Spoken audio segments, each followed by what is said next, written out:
Hello students.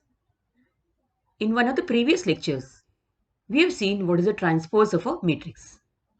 The transpose of a matrix is obtained by interchanging the rows and columns of the given matrix. Here, we are going to study some properties of the transpose.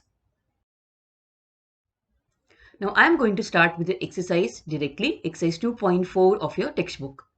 And as we come across the sums, I will also explain to you the properties which are involved over there. The first sum, find AT. What is AT? AT is the transpose of A. And A is a given 2 by 2 matrix.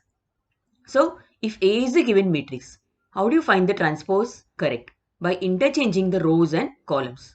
So, 1, 3, which is a row here, becomes a column in AT. And similarly, minus 4, 5 also becomes the second column in AT, like this.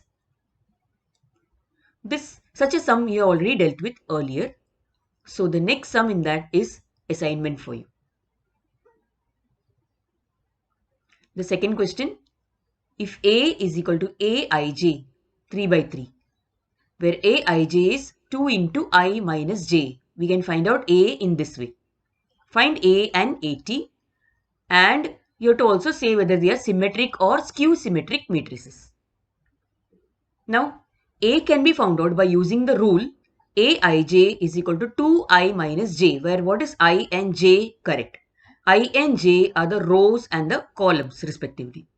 So, A11 gives us the element of the first row, first column. Thus, you get A11 is equal to 2 into 1 minus 1, which is 0. In the same way, A12 becomes minus 2, A13 becomes minus 4. Thus, we find the remaining elements of the given matrix that is there. And then we get the answer for A. We find the transpose of A, that is AT, by interchanging the rows and columns of A. By observation, we find that A as well as AT, both of them are skew symmetric matrices. Just remember the definition for skew symmetric matrix. Aij is equal to minus Aji, and the diagonal elements should be 0. Now, the third sum, if A is a given matrix, prove that the transpose of the transpose of A, that is ATT, is equal to A.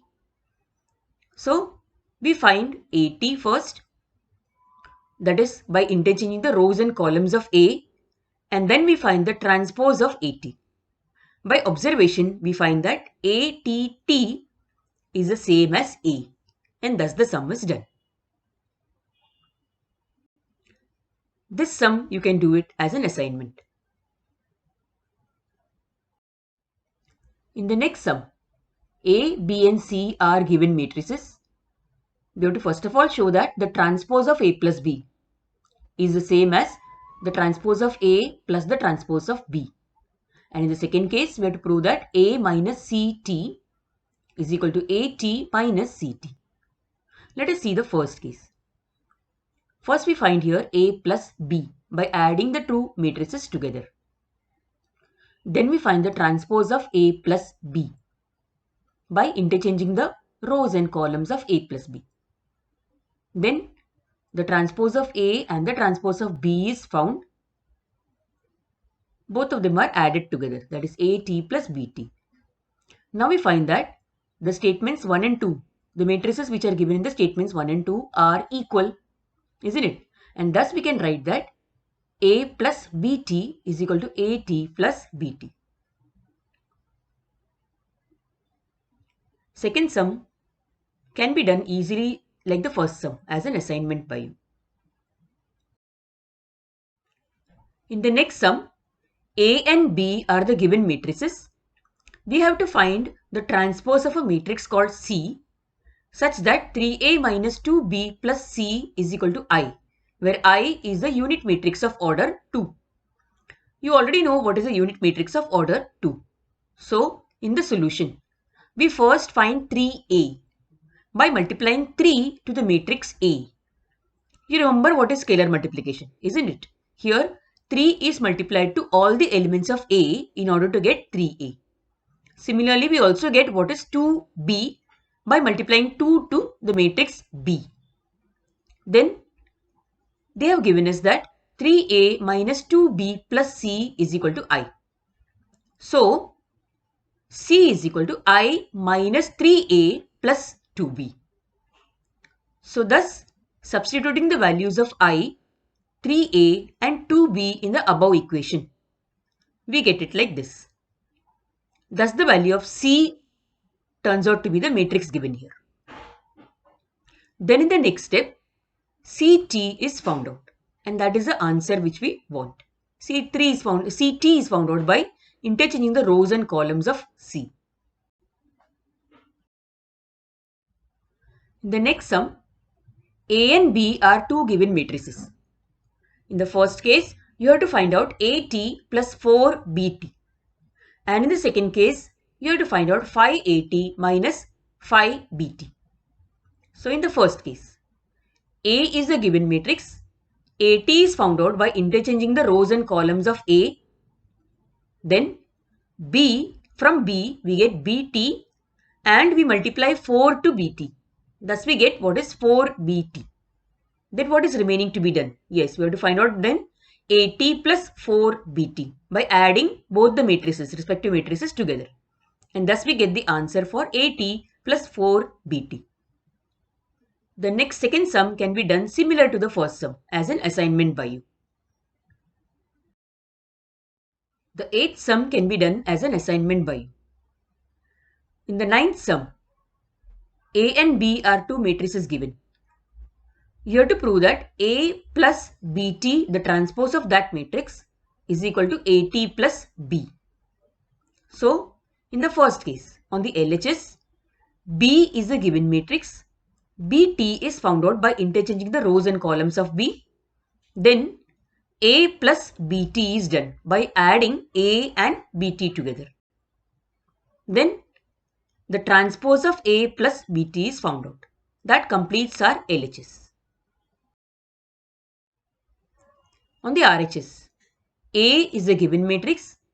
AT is found out by interchanging the rows and columns of A, and then AT plus B is done by adding the corresponding matrices together. Thus, from 1 and 2, by comparing 1 and 2, we find that both of them are equal. Thus, we get LHS is equal to RHS. In the 10th question, prove that A plus AT is symmetric and A minus AT is skew symmetric. In the first case, A is given as a 3 by 3 matrix. So, we proceed to find out what is AT, and then we add both A and AT. By observation, we find that A plus AT is a symmetric matrix, isn't it? What is the rule for a symmetric matrix? Correct. Aij is equal to Aji. Thus, we find A plus AT. We also find A minus AT by subtracting the corresponding matrices.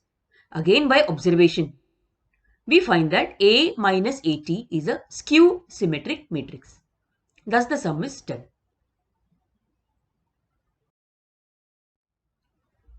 Second sum can be done as an assignment just like you did the first sum. Now, the 11th question. Express each of the following matrix as the sum of a symmetric and a skew symmetric matrix. Now, this is one of the properties of a matrix. A square matrix can be expressed as the sum of a symmetric and a skew symmetric matrix. I'll be doing the second sum for you. The first sum I leave it to you to be done in the notebook as an assignment. Now, this sum may be a bit different from the other sums. So, just observe the steps which have been done for this sum. So, in the second case, let A be the given matrix. We first find AT, the transpose of A, and then we add A and AT together. We get a particular matrix. Now, let P be half of A plus AT. Thus, P becomes half of the answer for A plus AT. Thus, we get the answer for P. We keep that in mind. Now, we observe that P is a symmetric matrix. Then, we also find what is A minus AT by subtracting A and AT. Suppose Q is half of A minus AT. Thus, we get the answer for Q and by observation, we find that Q is a skew symmetric matrix. Now, let's do P plus Q as has been done in the next step. P plus Q is half of A plus AT plus half of A minus AT. Take that half common outside the bracket. You get in the bracket A plus AT plus A minus AT. Of course, AT and minus AT get subtracted or cancelled, and thus you get half of 2A, which is A. That means P plus Q is equal to A. Now what was P? P was a symmetric matrix and Q a skew symmetric matrix. Thus the given matrix A can be expressed as the sum of a symmetric and a skew symmetric matrix. Thus the sum is done. In the next sum, A and B are two given matrices. In the first case, you have to verify that the transpose of AB is equal to BT into AT. The transpose of matrix B into the transpose of matrix A. Now, remember that matrix multiplication is not commutative. That is, A into B need not be equal to B into A. So here order is very important. This you have learnt already in our last lecture. So in the first case, we find what is A into B. Remember how you did multiplication of matrices? Correct. We multiplied the first row with the first column to get the 1/1th element, the first row with the second column, the first row with the third column to get the corresponding 1/2th and the 1/3th elements. Similarly, the second row was multiplied with the columns and the third row was multiplied with the corresponding columns. I hope you remember the multiplication. And thus we get what is AB.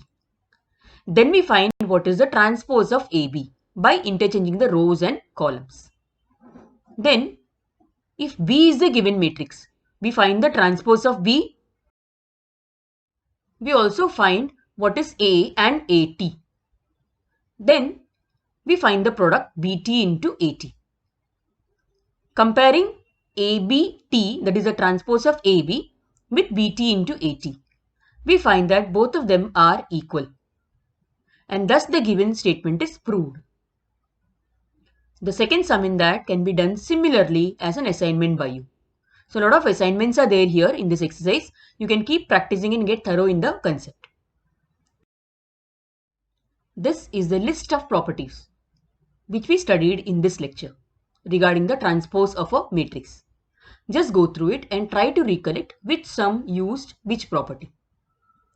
We'll meet in the next lecture with the next concept of the lesson. Till then, keep practicing. Bye students.